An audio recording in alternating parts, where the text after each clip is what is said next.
we finally have our date for the South African Nation Pack release. It is Thursday the 30th of September. However, what may come as a surprise to a lot of people is the pricing.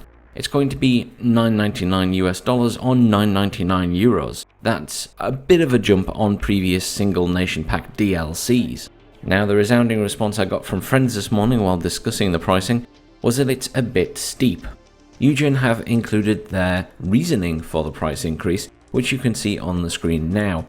And while I certainly do not disagree with some of the reasons for this price increase, the way they've listed it makes it look like a list of excuses that you haven't done your homework, and it doesn't read very well. In my mind, the reality is that this is an older game, and while there has been an influx of new players from the Epic Store launch, the reality is that many of those will have moved on already, and while there will be a small community of dedicated players who have always played these games and will pick up the DLC, realistically, that's a small number of players. We're not talking tens of thousands of sales here.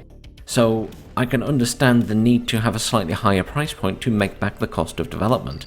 However, I can completely understand that there will be a group of people who do not want to spend this kind of money on this DLC.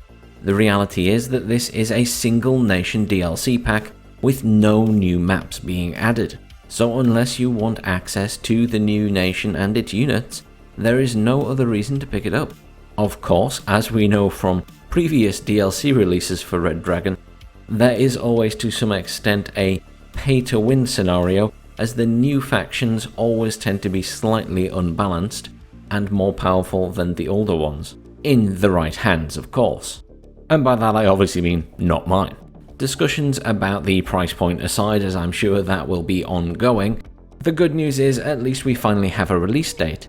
The other good news is that we will be able to see the South African Nation Pack in action on YouTube or on Twitch or wherever else before the actual release date, as they have now said that the VIP testers will be allowed to freely stream the content. And just for the record, I'm not one of the VIP testers and I do not have a key. I did try contacting Eugen, as I've said before, but I never got a response from them. Well, that's pretty much it for this video. Please do discuss down below the price point or anything else about the DLC. I'm curious what you think of their reasoning for the price of the DLC, and also my sort of thoughts on the pricing for the DLC. Either way, thanks very much for watching. Please do like, share and subscribe, and I'll see you all soon for hopefully some South Africa Nation Pack DLC gameplay.